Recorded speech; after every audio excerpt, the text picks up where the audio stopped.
Dr. Wallach is an expert on nutrition and longevity and is the famed author of the audio message, Dead Doctors Don't Lie, which has been heard by more than 50 million people.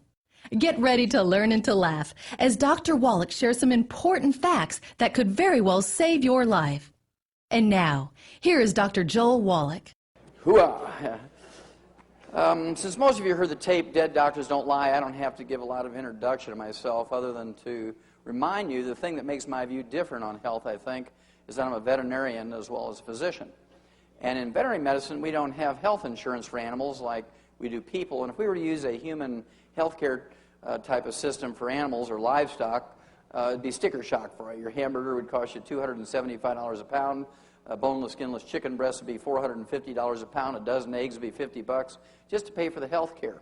So we learned a long time ago in the animal industry that we could keep the price of animal products such as meat and dairy and poultry and eggs down to where the average American could afford to eat them every day simply by eliminating health care cost. We do this in animals with simple little nutritional formulas, and that's why we have mouse pellets and rat pellets and hamster pellets and gerbil pellets and guinea pig pellets and rabbit pellets. We have canned and dried dog and cat food.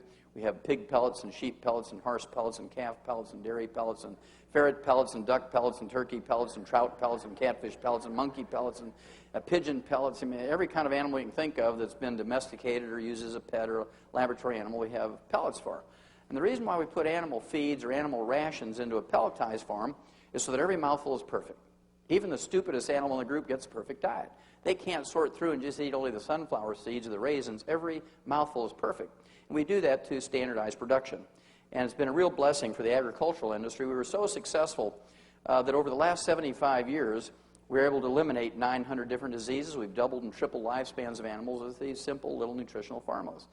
And as a veterinarian, it always was kind of interesting to me that we didn't use that same technology for people. We only spent $100 billion figuring all this out for animals over a 75-year period, which is nothing, as you will see tonight, compared to what we spend for human health on a yearly basis. So it was a pittance to eliminate 900 different diseases in animals.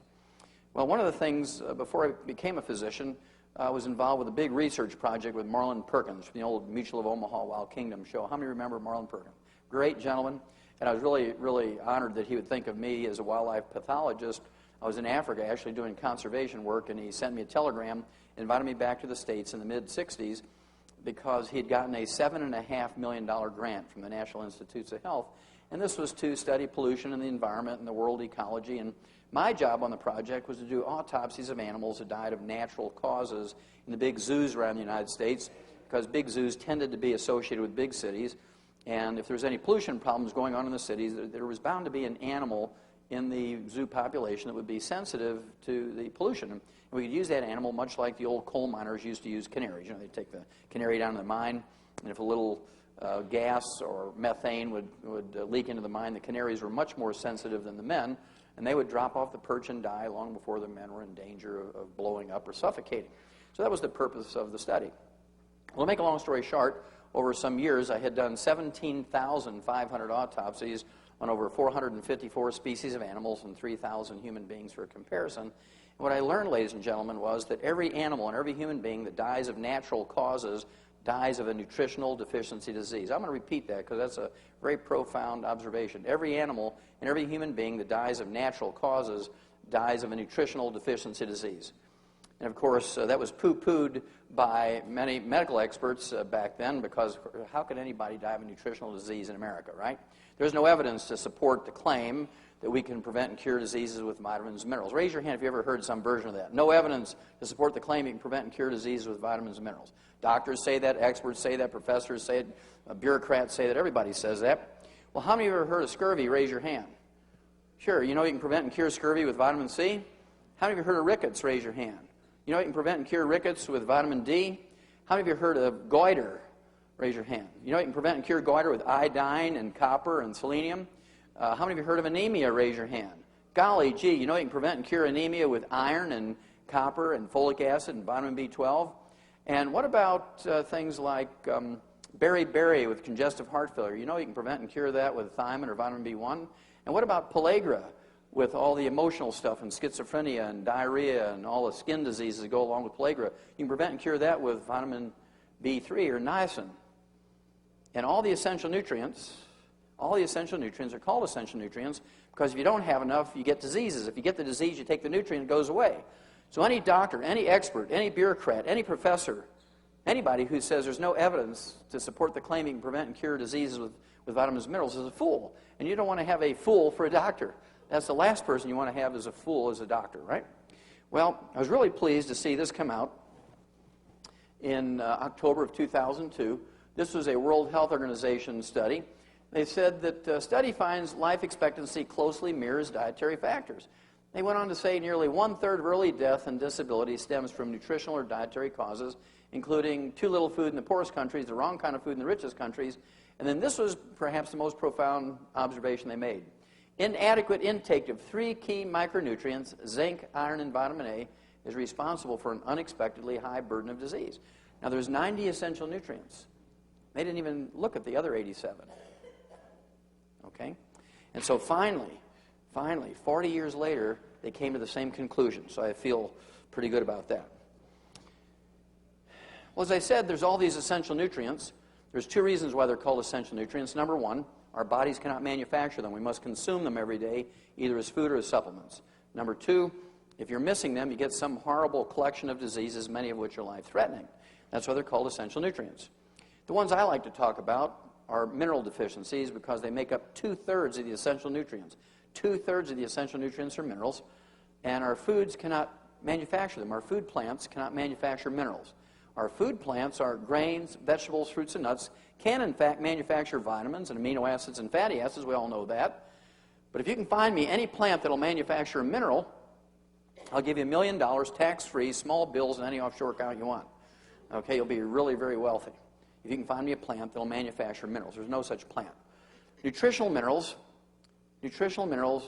do not occur. They do not occur in a uniform blanket around the crust of the earth. Nutritional minerals occur in veins like chocolate and chocolate ripple ice cream. Nutritional minerals occur in veins like gold and silver. And the odds of you getting all essential nutrients and all essential minerals just by eating well is 0. In the same field, for instance, on one farm, in the same field, row number 1 might have 3 essential minerals, row number 5 might have 0, row number 10 might have 8, row number 15 might have 20, row number 20 might have 0, row number 25 may have 0, row number 30 might have 16. And so it depends on which row in the field that your tomato or your corn or your soybeans or your wheat came from, what minerals you're getting. To be happy, plants only need 9 minerals. We need 60. And so the plant's very happy, and you look at it, man, this is a really good-looking carrot.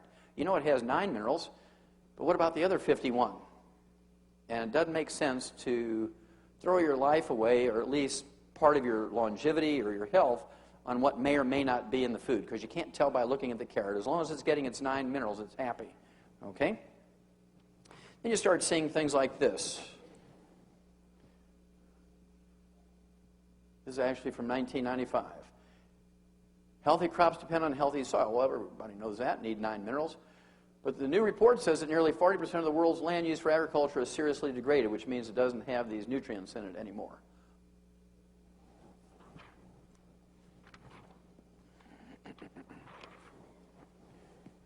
Loss of good soil of cancer. This came out in 1992. They said that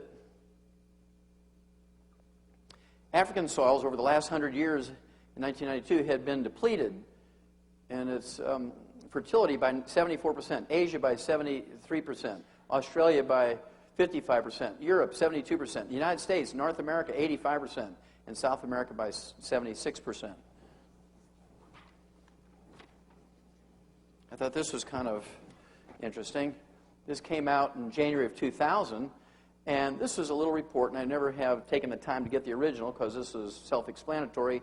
Some blame the environment. USDA says better test a factor. Well, I think it's more serious than that.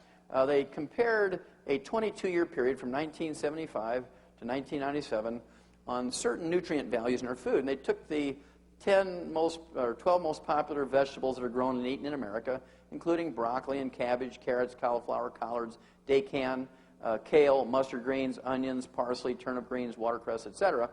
They found out that there was a 53% drop in the calcium values. They found out there was a 38% drop in vitamin A, 48% drop in riboflavin B2, 35% less thiamine or B1, and a 29% less niacin or vitamin B3.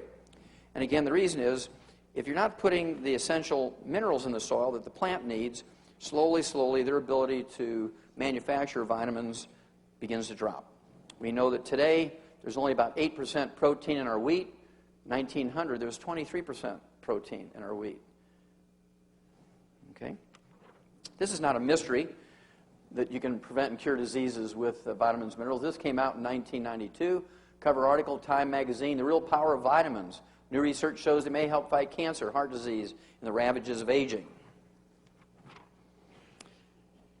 Now, it was very obvious after writing some 75 scientific articles on these diseases that were caused by deficiencies of vitamins and minerals and trace minerals and amino acids and fatty acids in animals and people. 75 scientific articles were published in medical journals and veterinary journals, pathology journals.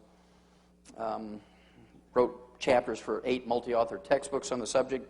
Wrote a big textbook of my own, big 1,000-page textbook, trying to educate medical students. Was not very successful at that, and it was very obvious nothing was going to happen. So I went back to school and became a physician, and in 1978 began to use these veterinary nutritional formulas on my human patients.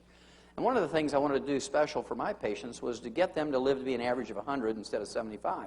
So I began to collect information on what it takes to live to be 100 instead of 75.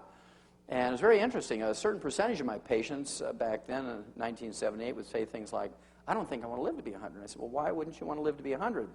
Well, I don't want to wind up in a nursing home and be abused. And I thought that was kind of reasonable concern. So I began to collect information on 100-year-olds that would satisfy me that I was doing the right thing to help my patients live to be 100. And this is a sort of evidence you could find. This happens to be from September 2000. This is a cover of this particular issue of Scientific American. It's a great little scientific journal that they use to teach the scientific method to high school kids and college students. And they write it in the 5th grade reading level so college students can understand it. And this particular issue is almost entirely devoted to human longevity. They had articles in there by experts in gerontology and genetics and nutrition. And there was a little summary at the end to tell you what you were supposed to learn in this issue. And they were editorially scratching their head trying to figure out what was going on, because they were trying to find out what it was it would take people to live to be 100. And they compared the people who didn't listen to their doctors with the people who did listen to their doctors. They found out that the ones who did not listen to their doctors lived longer than the ones who listened to the doctors. Huh? And something we've known for a long time, right? So scientifically, they observed that, and they found out that the people who live longer salted their food, ate eggs every day, cooked and ate with butter, didn't use margarine. Many of them smoked. Many of them ate white lining behind the barn and were drunk all the time. The only exercise they did when they came home after work was to fall asleep on the floor. They didn't come home, take a shower, and go to the fitness center. And as I said, they ate eggs instead of egg beaters. They used butter instead of margarine. They ate their chicken skin. And they were just flabbergasted. They couldn't figure out why these people doing all the wrong things were living so